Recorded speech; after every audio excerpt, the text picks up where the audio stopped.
L'astrologie est-elle une religion? Ou plutôt doit-elle être considérée comme une religion? Ce serait souhaitable.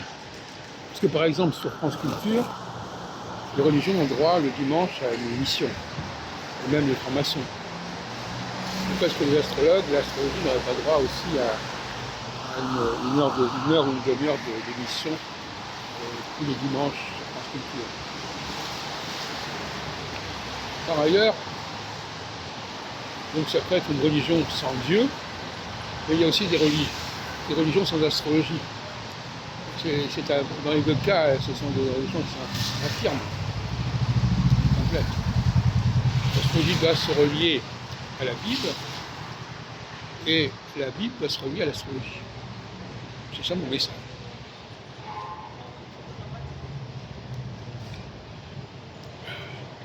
J'ai fait une enquête au niveau des gens qui fréquentaient le mouvement Moon, et on constate que Moon ne s'intéressait pas spécialement à l'astrologie. Et c'est regrettable, parce que parler de la création du monde et parler du plan divin sans parler d'astrologie, ça paraît une plaisanterie. Laisser les hommes eux-mêmes décider du temps, de la structure du temps, ce n'est pas acceptable. Que ce soit fondé sur les valeurs cosmiques et non pas sur une numérologie bidon. De la même façon, d'ailleurs, curieusement, j'observe que Moon trouve sa validation, en quelque sorte, sur le fait qu'on est 2000 ans après Jésus, ce qui renvoie forcément à la théorie des arts processionnels et à l'art du Verseau. Or, ceux qui suivent son mouvement ne sont pas au courant. Et bon, on peut croire que c'est le millénium, que c'est l'approche de l'an 2000 qui crée ce genre de processus, mais l'approche de l'an 2000 est liée aussi à la question des arts processionnels, les 2000 ans. Et donc là aussi,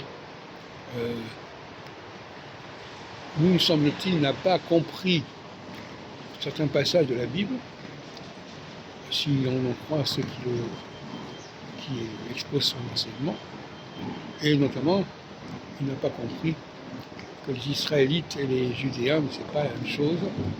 Il n'a pas non plus compris que Adam n'est pas un homme comme les autres, qui n'a pas à se reproduire comme les autres, comme les animaux. Donc c'est ce qu'il propose quand il dit que l'Adam doit avoir une femelle, c'est une façon de dire qu'il doit se comporter comme un animal. Les chrétiens, les catholiques ont compris que l'homme supérieur doit être célibataire. Je n'ai pas compris. C'est intéressant de voir que la Corée a été d'abord évangélisée et christianisée par les protestants, par les calvinistes, qui eux-mêmes valident le mariage de prêtres, alors que les catholiques ne valident pas.